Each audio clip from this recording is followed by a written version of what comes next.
Hello, welcome to ज्ञान Ganga online class.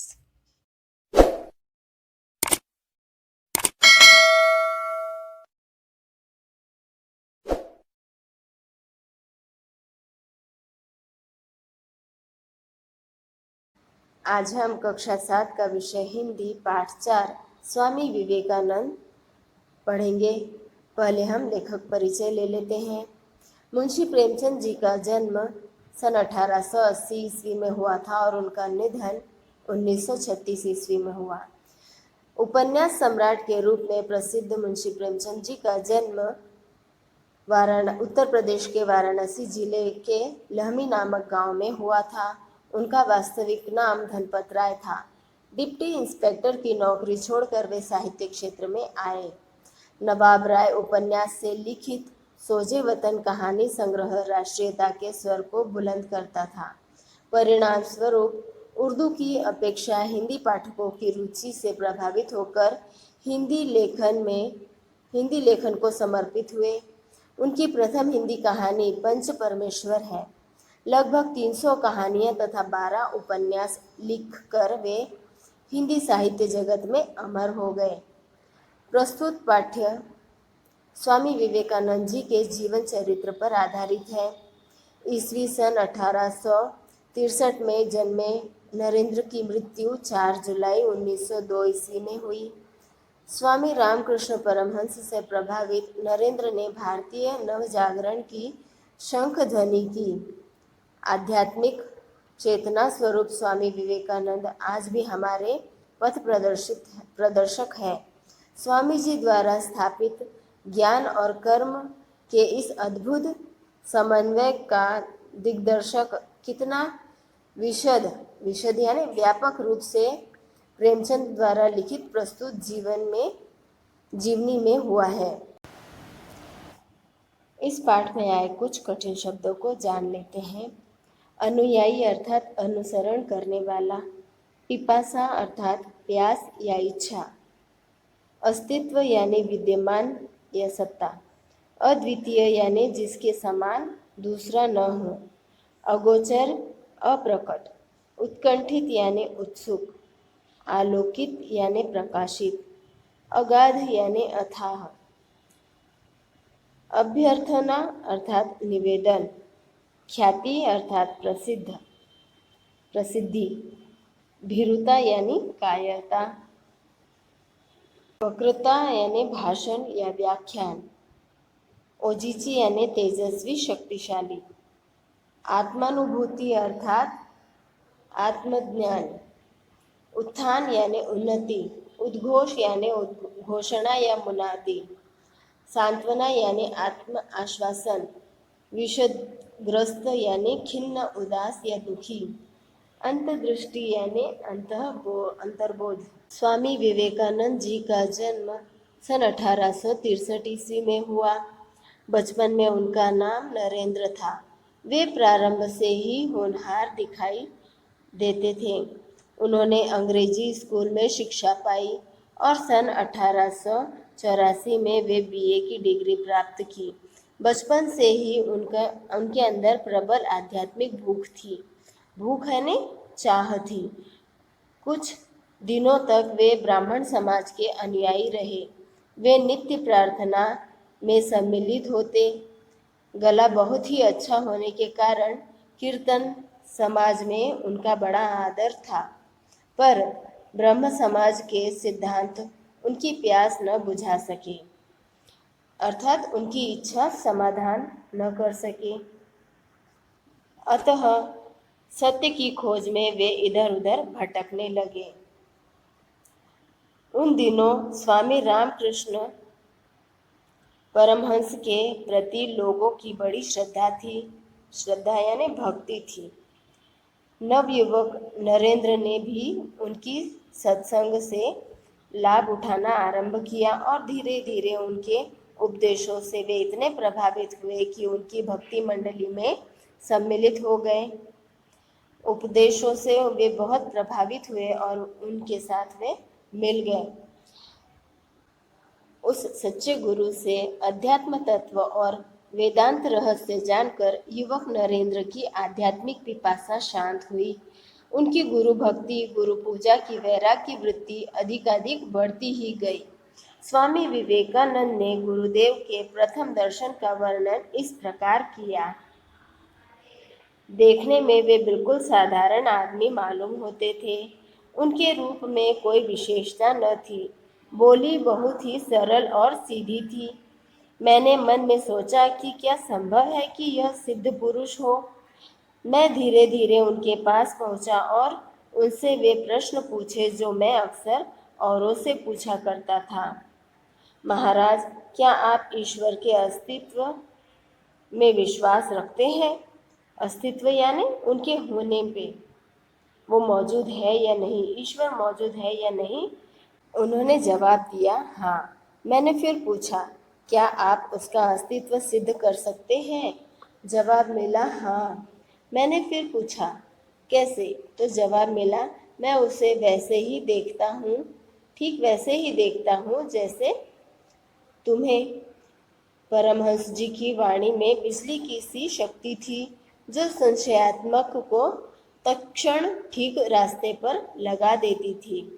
संशयात्मक अर्थात जिसका मन किसी पर विश्वास ना करे या शंका करने वाला हो, और तत्क्षण अर्थात तुरंत उसी समय उसे ठीक रास्ता पर लगा देता हूँ। और वही प्रभाव आगे चलकर स्वामी विवेकानंद जी की वाणी में और दृष्टि में भी उत्पन्न हो गए थे। नरेंद्र की माता उच्चाकांक्षिणी स्त्री थी। उनकी इच्छा थी कि मेरा लड़का वकील हो। उच्चाकांक्षिणी अर्थात औरों से आगे बढ़ने की आकांक्षा, बहुत कुछ पाने की इच्छा रखने वाला। उच्चाकांक्षी तो वे चाहती थी कि उनका लड़का वकील हो, अच्छे घर में उनका ब्याह हो और दुनिया के सुख भोगे। जब रामकृष्ण परमहंस के प्रभाव में आकर नरेंद्र ने संन्यास लेने का निश्चय किया तो उनकी माता रामकृष्ण परमहंस जी की सेवा में उपस्थित हो गई और अनुनय विनय की कि मेरे बेटे को जोग न दीजिए।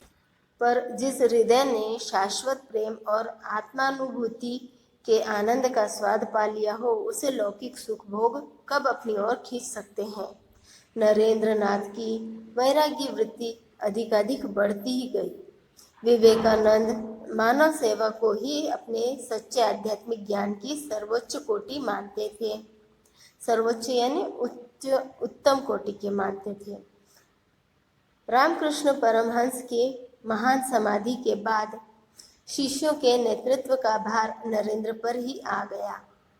महान समाधि अर्थात ईश्वर में ध्यान लीन हो गए, लंबे समय तक जो ईश्वर में ध्यान लीन हो गए, अर्थात उनका अंतिम समय। तभी उन्होंने तथा उनके साथियों ने संन्यास का व्रत लिया। उसके बाद स्वामी जी उच्च आध्यात्मिक ज्ञान की प्राप्ति के लिए हिमालय की ओर चले गए। कई वर्षों तक वे तपस्या की और चित्त शुद्धि की साधनों में लगे रहे। वे सिद्ध महात्माओं की खोज करते और उनके सत्संग का लाभ उठाते। सत्य की खोज करने के लिए उन्होंने सभी तरह के कष्ट प्रसन्नता से सहे। स्वामी जी ने स्वयं कहा कि मुझे दो दो तीन दिन तक खाना न मिलता था। जब वे भगवान की खोज के लिए इतने कष्ट सहन कर रहे थे तब उन्हें दो तीन दिन तक खाना नहीं मिलता था, यानी बड़ी तकलीफों में उन्होंने दिन बिताए। अक्सर ऐसे स्थान पर नंगे बदन सोया हूँ जहाँ की सर्दी का अंदाज़ा थर्मामीटर से भी नहीं लगाया जा सकता है, यानी इतनी कड़ाके की सर्दी ठंड की जिसका सही तापमान थर्मामीटर भी नहीं बता सकता। कितनी ही बार शेर, बाघ और दूसरे शिकारी जानवरों का सामना हुआ, पर राम के प्यारे को इन बातों का क्या डर। जब उन्होंने ईश्वर में मन लगा लिया तो उन्हें इन सब छोटी मोटी बातों का क्या डर। पहाड़ से उतरकर बंगाल, संयुक्त प्रांत उत्तर प्रदेश, राजपूताना, मुंबई, आदि का उन्होंने भ्रमण किया। जो जिज्ञासु जन श्रद्धावश उनकी सेवा में उपस्थित होते थे, उन्हें वे धर्म और नीति के तत्वों का उपदेश देते थे और जिसे विपदग्रस्त देखते उनको सांत्वना देते थे। सांत्वना यानी दिलासा। मद्रास उस समय नास्तिकों और जड़वादियों का केंद्र बन रहा था। नास्तिकों अर्थात जो ईश्वर को नहीं मानते। अंग्रेजी विश्वविद्यालयों से निकलते युवकों जो अपने धर्म और समाज व्यवस्था के ज्ञान से बिल्कुल कोरे थे, खुलेआम ईश्वर का अस्तित्व अस्वीकार किया करते थे। स्वामी जी यहाँ काफी समय तक रहे और कितने ही होनहार नौजवानों को धर्म परिवर्तन से रोका तथा जड़वाद के जाल से बचाया। कितनी ही बार लोगों ने उनसे वाद विवाद किया, उनकी खिल्ली यानी मजाक उड़ाया, पर वे अपने वेदांत के रूप में इतने डूबे हुए थे कि उन्हें किसी की हंसी मजाक की तनिक भी परवाह न थी। धीरे धीरे उनकी ख्याति नवयुवक मंडली से बाहर निकलकर कस्तूरी की गंध की तरह चारों ओर फैलने लगी।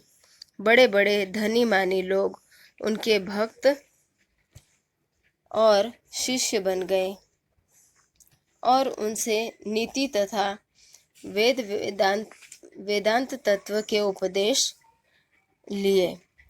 जस्टिस सुब्रमण्यम अय्यर महाराज रामनद मद्रास और महाराज खेतड़ी राजपूताना इनके प्रमुख शिष्यों में से थे। जब स्वामी जी मद्रास में थे तब उनको अमेरिका के सब धर्म सम्मेलन के आयोजन का समाचार मिला। वे तुरंत उसमें सम्मिलित होने के लिए तैयार हुए। हिंदू धर्म का सबसे बड़ा ज्ञानी तथा वक्ता और था ही कौन? वक्ता यानी कहने और बोलने वाला। भक्त मंडली की सहायता से वे इस पवित्र यात्रा पर रवाना हो गए। उनकी यात्रा अमेरिका के इतिहास की अमर घटना है। यह पहला अवसर था कि कोई पश्चिमी जाति दूसरी जाति के धर्म विश्वासों के स्वागत के लिए तैयार हुई हो। अमेरिका पहुंचकर उन्हें मालूम हुआ कि अभी सम्मेलन होने में बहुत देर है। उनके ये दिन बड़े कष्ट में बीते। निर्धनता की यह दशा थी कि पास में ओढ़ने बिछाने तक के काफी न था, पर उनकी संतोष वृत्ति इन सब कष्ट कठिनाइयों पर विजय हुई। अंत में बड़ी प्रतीक्षा के बाद नियत तिथि पहुंची। नियत यानी निश्चित तिथि आ गई। संसार के विभिन्न धर्मों ने अपने अपने प्रतिनिधि भेजे थे और यूरोप में बड़े बड़े पादरी और धर्म शास्त्र के आचार्य हजारों की संख्या में उपस्थित थे। पादरी अर्थात ईसाइयों के गुरु। पहले तो किसी ने उनकी ओर ध्यान ही न दिया, पर सभापति ने बड़ी उदारता से उनकी प्रार्थना कर ली और वह समय आ गया कि स्वामी जी श्री प्रमुख से कुछ कहे। स्वामी जी ने ऐसी पांडित्यपूर्ण, ओजस्वी और धारा प्रवाह वक्तृता दी कि श्रोता मंडली मंत्रमुग्ध सी हो गई। पांडित्यपूर्ण यानी पंडितों जैसी, ओजस्वी यानी तेजस्वी, धारा प्रवाह अर्थात बिना रुके जलधारा की तरह, वक्तृता अर्थात भाषण। तो उनका भाषण सुनकर सुनने वाली जो मंडली थी वो एकदम मंत्रमुग्ध हो जाती थी। यह पराधीन भारत का हिंदू और ऐसा विद्वतापूर्ण भाषण कि किसी को विश्वास ही न होता था। आज भी उनके उस भाषण को पढ़ने से भावेश की अवस्था हो जाती है। वास्तव में उनमें भगवत गीता और उपनिषदों के ज्ञान का निचोड़ है।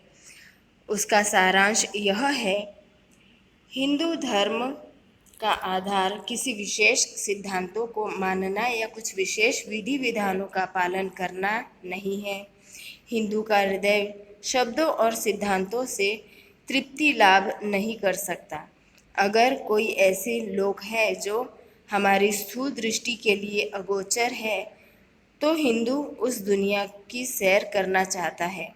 अगर कोई ऐसी सत्ता है जो भौतिक नहीं है, कोई ऐसी सत्ता है जो न्यायरूप दया रूप और सर्वशक्तिमान है, तो हिंदू उसे अपनी अंतर्दृष्टि से देखना चाहता है। उसके संशय को छिन्न होते हैं जब वह उसे स्वयं देख लेता है।